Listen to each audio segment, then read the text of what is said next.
Hello, myself doctor Shivam Rai. मैंने अपना MBBS AIIMS Delhi से किया है।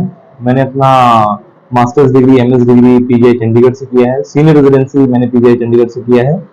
अभी मैं करंटली गाजीपुर में प्रैक्टिस करता हूँ। I am proprietor of Shivam fracture clinic and maternity centre. जो कुछ सवाल मेरे पास आए हैं। जो पहला सवाल है कि should we use over the counter drugs for any kind of pain और मसल स्ट्रेन। तो मेरा सजेशन ये रहेगा आपको कि बिल्कुल you should avoid using any over the counter drugs in case of muscle pain और स्ट्रेन। रीजन मीन कि आपको पता होना चाहिए कि आपका पेन का कारण क्या है। एंड वी शुड नो कि वी शुड डिलीनिएट कि पेन किसी this is a mild cause और a major cause of a pain behind that. दूसरी चीज, कोई भी ओवर द काउंटर ड्रग्स आपको साइड इफेक्ट्स नहीं पता होते। एंड दूसरी चीज, आप किससे ड्रग्स ले रहे हैं, उसका आपके साथ साइड इफेक्ट क्या होगा ये आपको नहीं पता रहेगा। कोई भी साइड इफेक्ट के साथ आपको कुछ भी होगा तो nobody will be there to manage कि कैसे मैनेजमेंट उसका कर सकते हैं। तो डू विजिट अ डॉक्टर। इस केसेस में अगर कोई भी दिक्कत होती है तो डॉक्टर आपको एक्चुअली सजेस्ट करता है कि इसके साइड इफेक्ट्स क्या होते हैं। और अगर आप किसी डॉक्टर से प्रिस्क्रिप्शन लेते हैं तो will explain to you and you can get back to the doctor. आप तुरंत डॉक्टर को विजिट कर सकते हैं किसी भी काइंड ऑफ कॉम्प्लिकेशन में। But over the counter drugs जब भी आप लेंगे तो आप कॉम्प्लिकेशन में किसी को विजिट नहीं कर पाएंगे। कॉम्प्लिकेशन कैन बी डिलीटेरियस, बहुत ज्यादा हार्मफुल भी हो सकते हैं। मोस्ट ऑफ द टाइम आपको कोई दिक्कत नहीं होती, बट जब दिक्कत आएगी तो ज्यादा है कि शुड आई रेस्ट और exercise in cases of pull muscle. Obviously at least 3 days rest. That is the rule in this कि कोई भी मसल पुल है आपको 3 days का रेस्ट देना है। एग्जाम्पल के लिए एक लो बैक एक होता है जिसको लंबागो बोलते हैं। कोई भी किसी पेशेंट का मेरे पास प्रेजेंट करता है कि कमर में दर्द है और आप वो मेरे से पूछता है डॉक्टर साहब मुझे एक्सरसाइज करनी चाहिए कि रेस्ट करना चाहिए, तो उसमें पहला रूल है कि 3 दिन का रेस्ट। यस, 10 दिन का रेस्ट, उससे ज्यादा रेस्ट सजेस्ट नहीं किया जाता है। एंड कमिंग और इसको बढ़ाते हुए बताना चाहता हूं मैं कि is it safe for rest. Rest एक लिमिट तक आपको फायदा देता है। जैसे आपको अगर 2 दिन 3 दिन से लंबा लो बैक एक है या लंबागो है या कमर का दर्द जिसको बोला जाता है, अगर आप 3 दिन से ज्यादा रेस्ट करते हैं तो उसका कोई मतलब नहीं निकलता है। उसमें उसके बाद हम लोग लाइट एक्टिविटी सजेस्ट करते हैं। कई तरह का पेन होता है। एक पेन होता है कि आपका कमर का दर्द है, डॉक्टर साहब मसल पुल है जो कि पैरों में भी जा रहा है। इसका ये मतलब है कहीं ना कहीं आपका कमर की जो नसें हैं वो इफेक्ट हो रही हैं।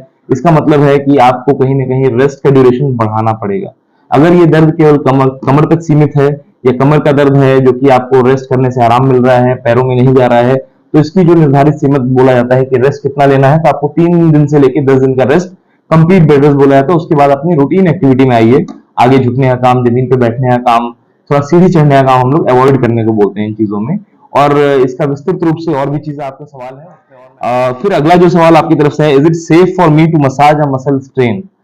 सो if it is acute muscle strain तो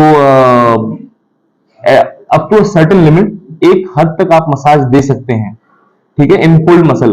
बट कंटिन्यूअस मसाज और एग्रेसिव मसाज अगर आप बहुत ज्यादा मसाज कराते हैं it can lead to muscle fibrosis, HO heterotopic ossification, एक तरह का जिसमें मांस चढ़ना जिसको बोलते हैं, वो भी एक खतरनाक चीज बाद में हो सकता है जिससे आपके की मांसपेशियां जाम हो सकती हैं, जोड़ जाम हो सकता है। जो सबसे पहला काम आपका होना चाहिए किसी भी मसल पुल में, मसल स्ट्रेन में, वहां पे आइसिंग करना या एक्यूट हीट थेरेपी देना। एटलीस्ट इन लो बैक एक में आप हीट थेरेपी सजेस्ट करते हैं, या थाई पेन है या हैंड स्प्रेन है या थाई मसल का स्प्रेन है, कहीं का भी स्प्रेन है, हम सजेस्ट करते हैं आपको कि बर्फ की सिकाई। आपका सवाल है कि when to go for an MRI test in case of a pulled muscle. कब आपको एमआरआई के लिए जाना चाहिए in case of pulled muscle. इसमें 3 प्रकार से बोला जाता है। एक रेड फ्लैग साइन होती है। रेड फ्लैग साइन मतलब डेंजर साइन। डेंजर साइन क्या होता है कि कभी भी कोई भी कमर दर्द जो कि असहनीय है, आपने 3 महीने से 6 महीने का दवाई ले चुके हैं, उसके बाद भी आपको दर्द में आराम नहीं है, तो ये पहला इंडिकेशन आपको एमआरआई कराने का। दूसरा इंडिकेशन क्या होता है, आपको जो मसल स्ट्रेन है वो दवाई लेने के बावजूद भी बढ़ता जा रहा है, ये दर्द आपके टांगों में भी जा रहा है, टांगों में या पैरों में या पेशाब के रास्ते में सुन्नपन लग रहा है, ये दूसरा इंडिकेशन है खासकर जिसमें हम लोग बोलते हैं कि आपको एमआरआई कराना चाहिए। तीसरी चीज, डॉक्टर साहब पेशेंट आता है मेरे पास, डॉक्टर साहब दर्द शुरू हुआ है, पैरों में पूरी कमजोरी लग रही है, चल नहीं पा रहा हूं, ये तीसरा इंडिकेशन है कि आपको डायरेक्टली एमआरआई के लिए जाना चाहिए। या आपको पेशाब के ऊपर या अपने लैट्रिन के रास्ते के ऊपर कंट्रोल बिल्कुल नहीं महसूस हो रहा है दर्द के बाद, तो उस केस में भी आपको एमआरआई के लिए जाना चाहिए। या कभी भी कोई भी आदमी जो 15 साल से छोटा है या बुजुर्ग आदमी जो 60 साल से ऊपर है, किसी भी प्रकार के कमर दर्द या कोई भी मसल स्ट्रेन जो लंबे दौर से चल रहा है, उसके लिए एमआरआई। सवाल आता है कि when to worry about a muscle pain. When to worry about a muscle pain, इसका जो आंसर है बहुत ही एक ग्रे जोन है। सबसे पहली चीज कि अगर आपने रेस्ट ले लिया है, रेस्ट लेने के बावजूद भी दर्द नहीं जा रहा है, दर्द दवाई लेने के बावजूद भी कंट्रोल में नहीं है, और दर्द असहनीय है, असहनीय दर्द का मेन मतलब है कि आपने जो दवाई लेने के बावजूद भी आपको आपकी नींद नहीं आ रही है प्रॉपरली, आपको अपनी डे टू डे एक्टिविटी करने में या मतलब जो दिनचर्या काम करने में दिक्कत होती है, ये सारे एग्जांपल्स हैं जब आपको इस मसल पेन के बारे में वरी करना चाहिए। एक्यूट मसल पेन जैसे ट्रॉमा हो गया, ट्रॉमा में सारे मसल पेन आपको 10 दिन तक, 3 हफ्ते तक दर्द करेंगे, बट विदाउट एनी ट्रॉमा अगर कोई भी मसल पेन हो रहा है जिसका कोई कारण हम निर्धारित नहीं कर पा रहे हैं, वो भी मसल पेन आपको चिंताजनक होना चाहिए।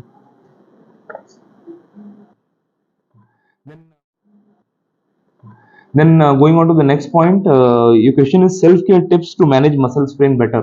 तो आपका सवाल ये है कि आप खुद से कैसे अपने मसल स्ट्रेन को बेटर मैनेज कर सकते हैं या उसको होने ना दें। तो सबसे पहले चीज है कि आप रेस्ट तो जो होता ही होता है, सेल्फ केयर टिप्स में हम लोग रेस्ट बोलते हैं, आइसिंग बोलते हैं होम रेमेडी में। तीसरी चीज होती है avoid any type of over the counter drugs.